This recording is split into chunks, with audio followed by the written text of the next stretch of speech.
मोदी ने कहा कि ये अफसर 15 से 20% नए वोटरों की लिस्ट तैयार करते हैं।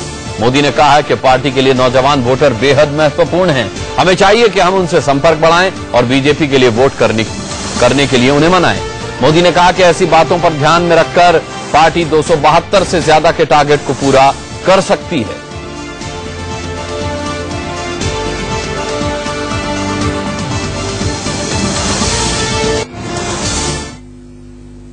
दो 272 सीटों से ज्यादा सीटें पाने का खुद के बलबूते पर वो मिशन 272 प्लस। तो एक तरफ मोदी वोट का जुगाड़ कर रहे हैं तो दूसरी तरफ पार्टी में अपने आसपास के नेताओं को किनारे लगा रहे हैं। आडवाणी को कल के पोस्टर में हाशिए पर डाल दिया गया था। आज पोस्टर बदल गया है, लेकिन आडवाणी को लेकर न मोदी बदले हैं न उनके तेवर।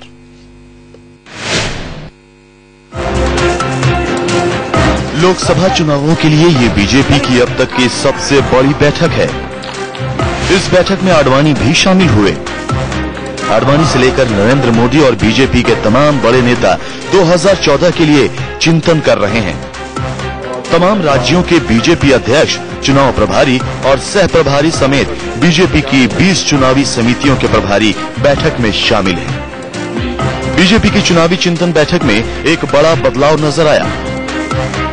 शनिवार को जिस बैनर से संदेश दिया गया कि बीजेपी में आडवाणी युग समाप्त हो गया है और अटल के बाद पार्टी में नंबर 2 पर नरेंद्र मोदी हैं, उसे इंडिया न्यूज की खबर के 24 घंटे बाद बदल दिया गया। बीजेपी कई बार इशारों में संदेश दे चुकी है कि पार्टी के अंदर अब आडवाणी युग खत्म हो गया है और मोदी युग की शुरुआत हो चुकी है।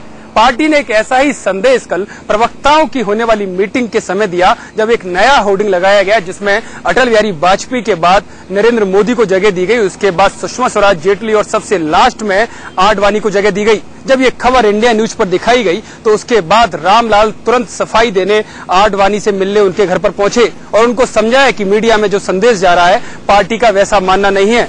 और उसके बाद पार्टी इतने दबाव में आई कि आज दूसरे दिन जब राष्ट्रीय पदाधिकारियों की और national campaign election campaign committee की मीटिंग है, उसमें एक नया होर्डिंग लगाया गया है। आप इस होर्डिंग में समझ सकते हैं कि पार्टी कितने दबाव में आई है। अब तमाम जो बीच का रास्ता निकाला गया कल आडवाणी से बात के बाद, रामलाल जो संगठन महामंत्री हैं उन्होंने, उसमें किसी भी नेता का फोटो नहीं है। जो एनडीएमसी बिल्डिंग के बाहर एक नया होर्डिंग लगाया गया है जिसमें डॉक्टर श्यामा प्रसाद मुखर्जी और दीनदयाल उपाध्याय की फोटो है और किसी बीजेपी के वरिष्ठ नेता की फोटो नहीं है। यानी कि किसी भी तरह के जो कल विवाद हुआ था, उस विवाद के बाद किसी भी तरह के विवाद में अब पार्टी फंसना नहीं चाहती और ये बीच का रास्ता निकाला गया है कि केवल जो जनसंघ के संस्थापक सदस्य रहे डॉक्टर श्यामा प्रसाद मुखर्जी और दीनदयाल उपाध्याय, केवल उनकी फोटो लगाई गई है क्योंकि उनको लेकर कोई विवाद नहीं होगा।